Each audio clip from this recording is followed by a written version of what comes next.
Guarda che sta qua, bello, no? Ma sicuro che sta bene. Bella Che sta in da città, marcando malamente, lui e te. Luigi, ti piace? Sta calmo piace.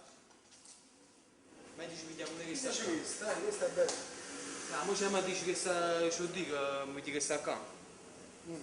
Lo so, signor, una bella.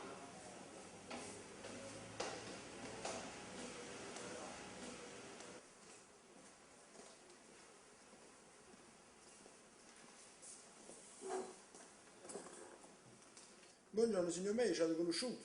No. Si mi vogliono Umberto Di Paolo. Ah, bravo.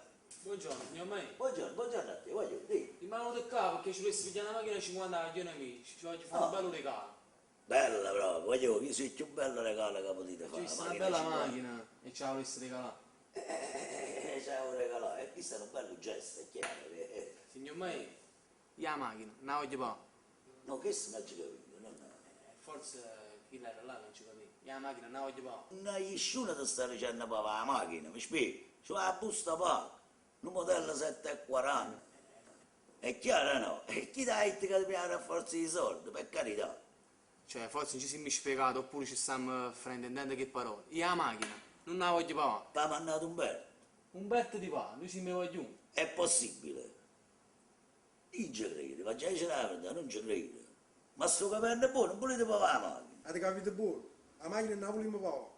Praticamente fai camorrista se ci capite buono. Io non so che era una fornuta. Ma vuol dire un'altra volta, si mi voglio uno Umberto Di Paolo. A questo non mi ha fatto. Mi sono spiegato. E mo' alzate e chiate penna. Mangiateci pazienza, eh. Facetemi a cominciare una, andiamo per favore, eh. Signor me, noi ce ne amo. Ma non finisce qua sta storia. Vada in sempre la dai, mannaggia! Ma chi sono le merda vere? Ma non spacciamo venire! Ma è da fatica che mi?